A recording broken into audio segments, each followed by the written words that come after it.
అందరికీ నమస్కారం. నా పేరు మెర్సీ మార్గరెట్. నేను చదవబోతున్న కవిత శీర్షిక ఉమ్మ నీటి మడుగు.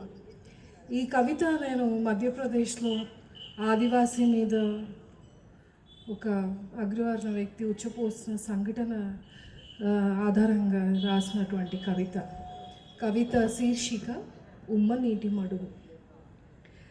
నేనెక్కడ నుంచి ప్రవహించి వచ్చానో అక్కడ నా తల్లి నన్ను పవిత్రంగానే మోసి ఉంటుంది.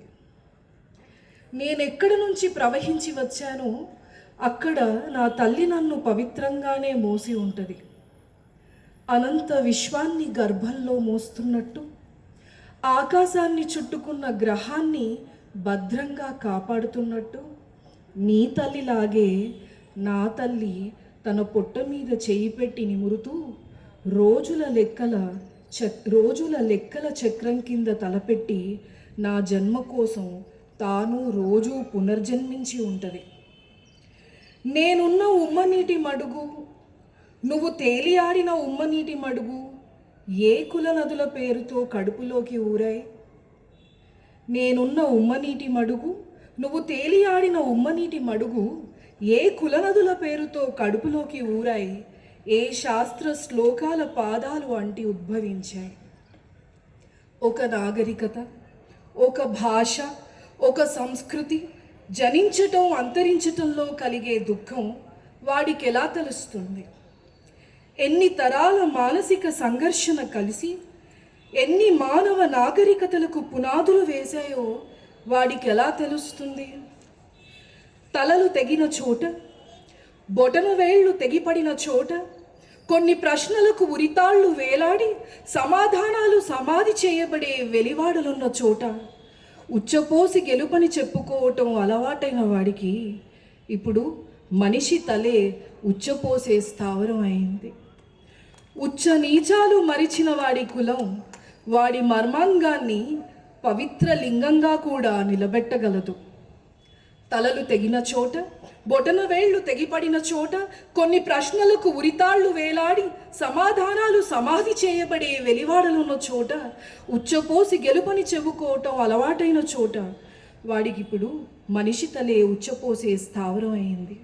ఉచ్చ నీచాలు మరిచిన వాడి కులం వాడి మర్మాంగాన్ని పవిత్ర లింగంగా కూడా నిలబెట్టగలదు. వేటాడే చీకటికి నేను లొంగిపోతున్నప్పుడు, సంకెళ్ళు వేయబడిన నా అస్తిత్వం చీకటిలో కూర్చోబెట్టబడినప్పుడు, ఈ దేశపు ఆదివాసీగా మూలవాసుల అందరి గొంతుగా అక్కడ ప్రశ్నలా ముడుచుకొని ఉన్నప్పుడు, మూత్రించటం మంత్రించటం ఒకటనుకున్నాడేమో వాడు. నా మీద చీకటిని ఉచ్చపోసి వెలుగులోకి రాదనుకున్నాడు. నా మీద చీకటిని ఉచ్చపోసి వెలుగులోకి రాదనుకున్నాడు. నేలపుత్రుణ్ణి, ప్రకృతిని ప్రేమగా ఆలింగనం చేసుకున్నవాణ్ణి. నా ఆత్మ అంతులేని ఆకాశం కిందనున్న పర్వతాలను జయిస్తుంటే, నా ఆత్మ అంతులేని ఆకాశం కిందన్న పర్వతాలను జయిస్తుంటే ఓర్వలేక నా అస్తిత్వాన్ని చులకనప్రాయం చేసిన మరుగుజ్జు మానవుణ్ణి నిలవేయండి. మీ అందరికీ నాదో విన్నపం. పదాలు పదునైనవిగా ఉండనివ్వండి. ఒక సమసమాజ చిత్రాన్ని నిజాయితీగా గీయండి. మానవత్వపు తెల్లని వస్త్రాన్ని మలినం చేసిన వాడి బుద్ధిని మీ పదాలతో కడగండి. పురాతన ఆది వృక్షంలా నిలబడ్డ నా ఆదివాసీ శిరస్సును ఈ దేశపు ముఖచిత్రంగా దర్శించండి.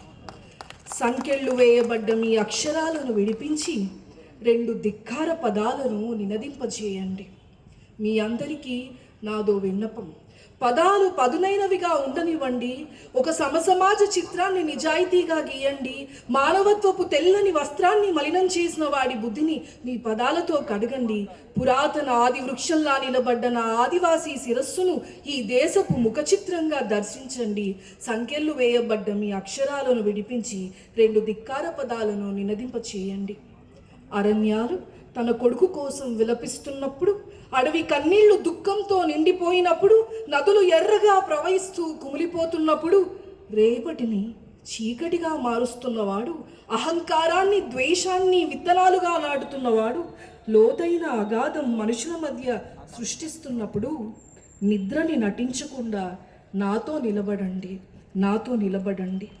మానవత్వపు ఎత్తైన పర్వతాలలాగా, కరుణ కురిపించే మేఘాల్లాగా, న్యాయపు సూర్యుడు అందరి మీద సమానంగా తన వెలుగులు ప్రసరించేలాగా చేయి చేయి కలిపి నిల్చుందాం రండి, మనిషిలోని మృగాన్ని పారదోలేందుకు. Thank you so much.